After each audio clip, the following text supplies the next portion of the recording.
শৈলকুপায় triple প্রাণনাশের ঘটনায় আটক আরো একজন।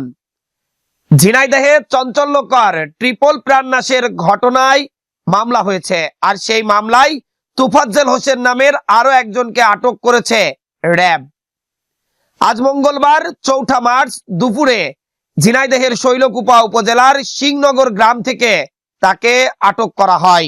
ঝিনাইদহ র্যাব ক্যাম্পের company commander major Naim Ahmed নিশ্চিত করে জানান, ঝিনাইদহের শৈলকুপায় চরমপন্থী নেতা সহ ৩ জনকে গুলি করে প্রাণনাশের ঘটনায় আরো একজনকে আটক করেছে র্যাব ৬। গ্রেপ্তারকৃত তোফাজ্জল হোসেন কুষ্টিয়া সদর উপজেলার পিয়ারপুর গ্রামের জনাব আলী মন্ডলের ছেলে বলে জানান। এই নিয়ে এই ঘটনায় ৩ জনকে আটক করল র্যাব।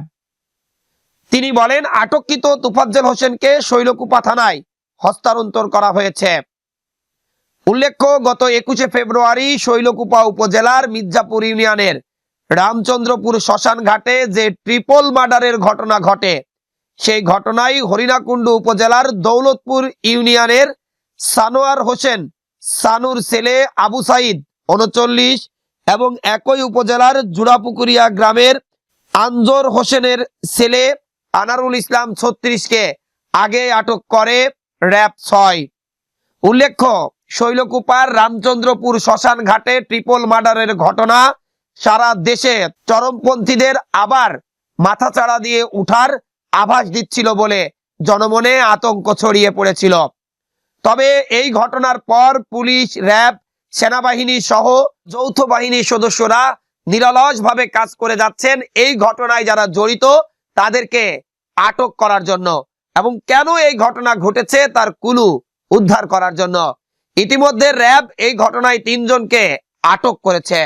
প্রথম ২ দিন এই ঘটনায় থানায় কোনো মামলা না হলেও তৃতীয় দিন নিহত চরমপন্থী নেতা হানেপের ভাই বাদী হয়ে একটি মামলা দায়ের করে শৈলকুপা থানায়। এরপরই নড়ে চড়ে বসে আইন শৃঙ্খলা রক্ষাকারী বাহিনীর সদস্যরা। এরপর তারা গত কয়েকদিন ধরে নিরলসভাবে কাজ করে যাচ্ছেন। যৌথ বাহিনীর সাথে বিভিন্ন গোয়েন্দা সংস্থার লোকজনও নিরলসভাবে কাজ করে যাচ্ছেন। এই ঘটনা কারা ঘটিয়েছেন এবং কি কারণে ঘটিয়েছেন, নাকি এই ঘটনার পিছনে আরো বড় ধরনের কোনো ষড়যন্ত্রের আভাস রয়েছে তা খুঁজে বের করার চেষ্টা করছে পুলিশ, সেনাবাহিনী সহ বিভিন্ন আইন শৃঙ্খলা রক্ষাকারী বাহিনীর গোয়েন্দা শাখার লোকজন। Desk report, eagle TV news.